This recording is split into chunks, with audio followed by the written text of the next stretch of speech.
I wonder, as one gets attuned to nature, if there's less need for self-dialogue. Because part of self-dialogue is listening to oneself.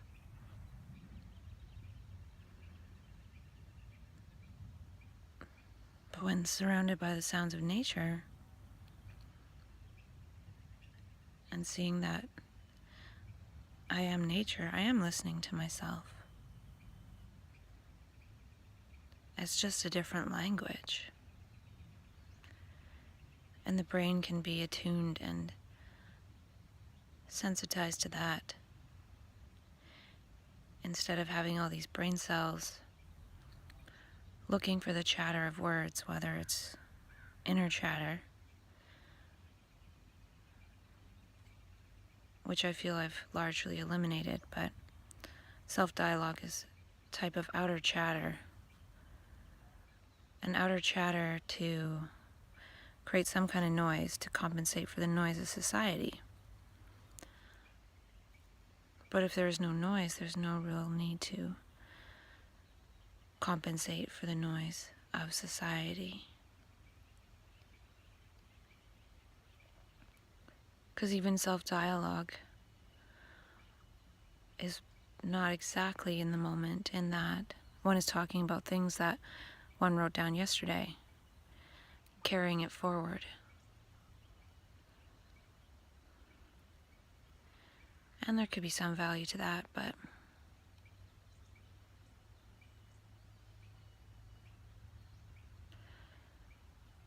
and I was wondering about,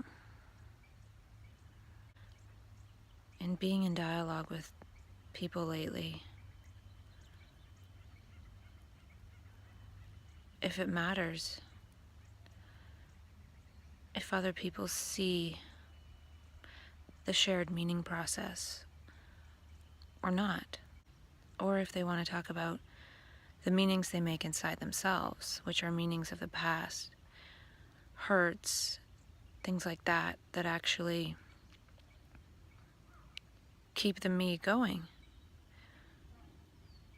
So we could talk about that and look at that, but I'm curious what happens when we look beyond that, because we see that that is not real and it's not that interesting. We see that for what it is instead of talking about it like it has some kind of meaning and talking about the meanings, because in a way that sort of reinforces it. Just like when I was talking about how I had my crisis this time and I didn't have to talk about all the weird meanings and scary things I was experiencing because I didn't go to the hospital. They just dissolved into nothing.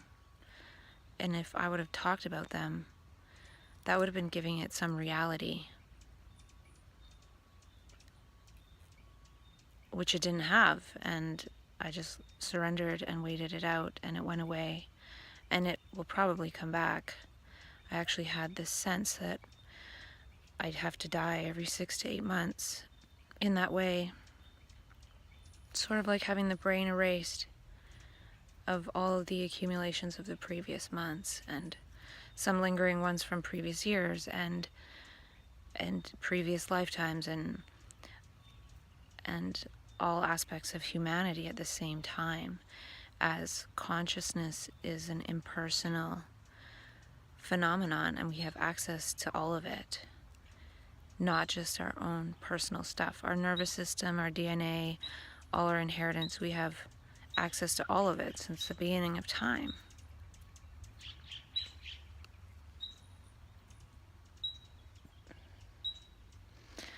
I just saw these tiny little dust particles flying by my face, and then I realized that there's a hummingbird in the tree just over there.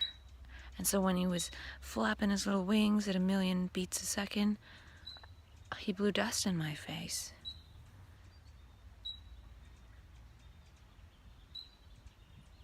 I guess that's another way that the hummingbirds help to pollinate things, because the pollen goes flying everywhere, not just through their going from flower to flower. So it's a pollination at a further distance, possibly. but not necessarily further, because they're going to go between trees that are further than the dust will blow.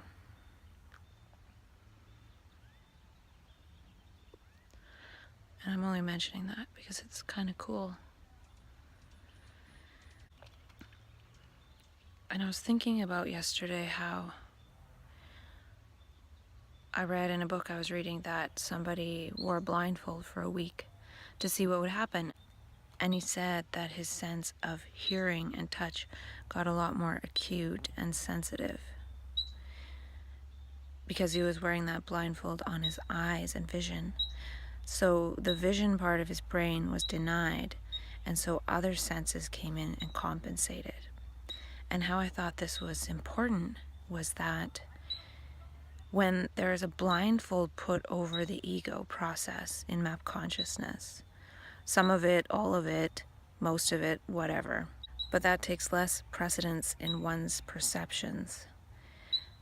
In the same way, all that power and that area of the brain devoted to the ego is blindfolded.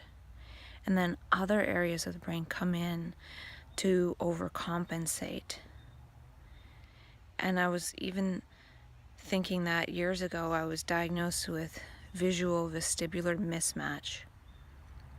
And they said that something was going on in my balance system in my body, so that now my visual system had to come in and compensate for helping to balance my body.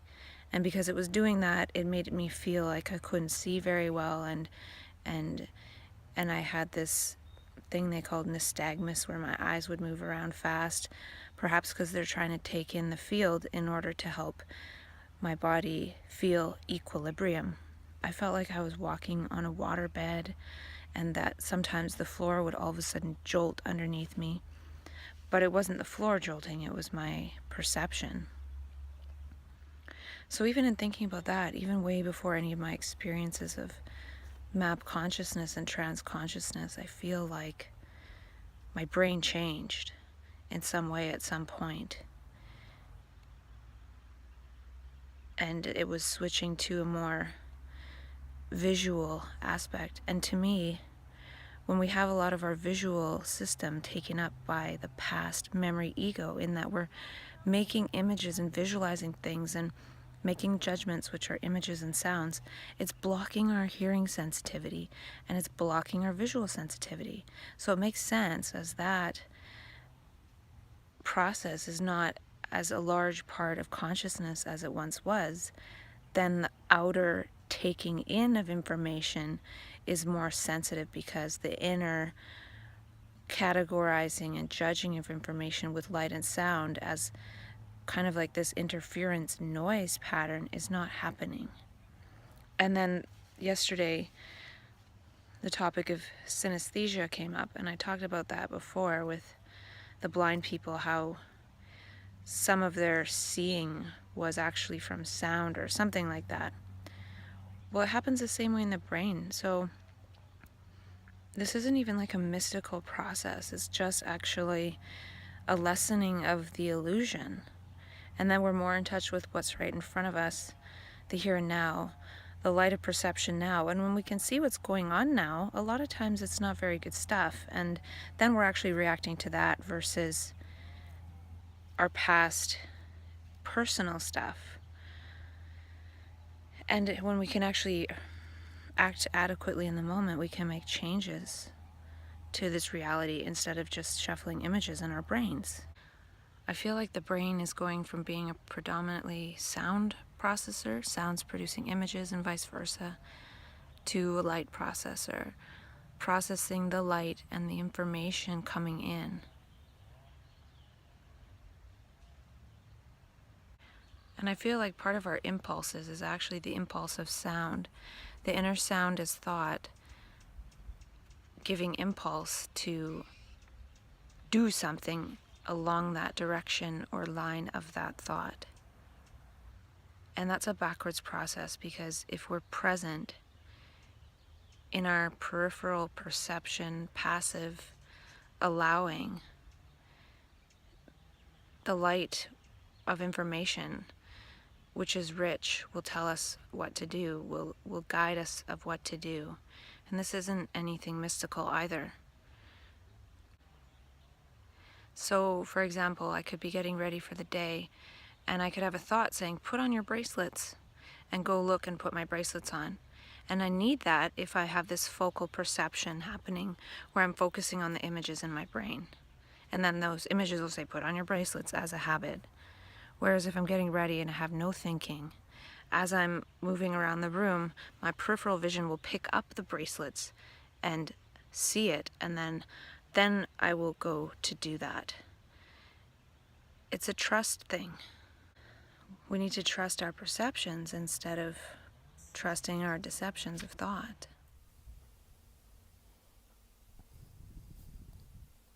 I just killed a lizard. I stepped on it,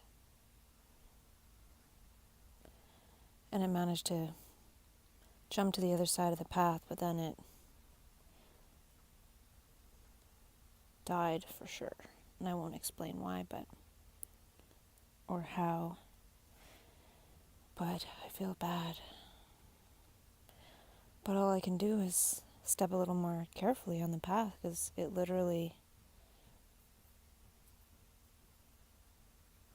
ran out and was under my foot as I stepped down, because they're so quick.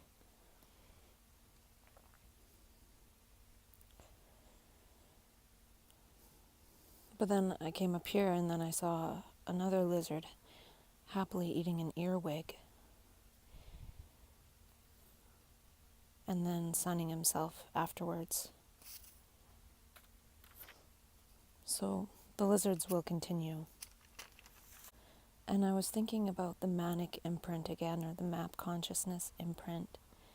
And I was thinking about Timothy Leary's book, where he talks about these 8 circuit imprints that we get and we can overcome. And I was thinking, well, if there's 8 imprints that he discovered, I think the manic imprint is another one, or a combination of some of the ones he talks about. But it is like an imprint or a blueprint. And I heard somebody say that awareness gathers energy, and thought is what wastes the energy.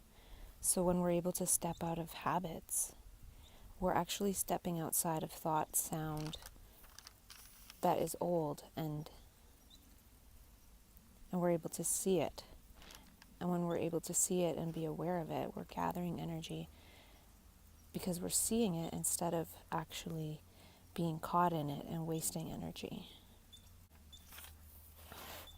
And I also wrote down that words make time seem linear, because somebody was talking about how all time is now, or there's only the present moment.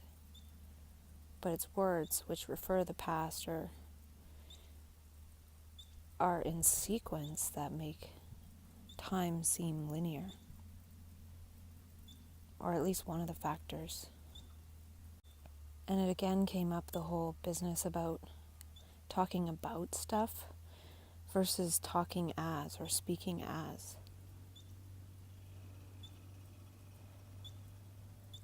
And I feel like it's about speaking as the moment, or speaking the truth of the moment, which sometimes does use past things, but it uses it intelligently instead of habitually in a programmed way. And I feel like if the brain isn't being used to record things, it's actually reordering things in consciousness. So if it's not in recording mode of thought structures and associating bits of the moment to one's past thought structures, if one is seeing as the moment, then that's actually reorganizing consciousness as a whole, because one's not attached to one's personal conscious structures. And that's something related to thinking about, does it matter if anyone else sees this way? If one consciousness sees this way, is that enough to reorder consciousness, and then other people start receiving that somehow. But it's not a personal thing, so it's not like, oh, it's from this one person or this other person.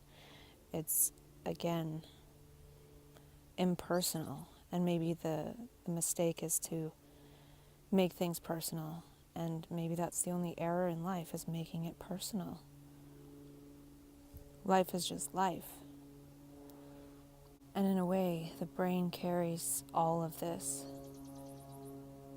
matter and reality with it, and moves through it and transforms it and translates it. And I wonder if we can see what our brain is doing when it's doing nothing. When the brain is doing nothing, when there's no thoughts and reorganizing of images and sounds, when it's silent, can it see what it's doing? And maybe the brain is doing nothing, but actually being used to see what's here and now.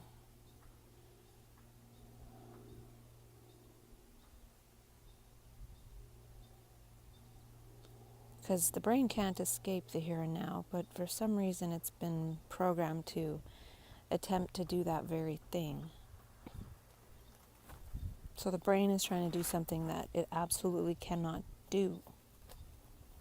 And I feel like there are areas of the brain that have just been bought and sold. So a good chunk of our brain has been sold to economy or success or progress or me.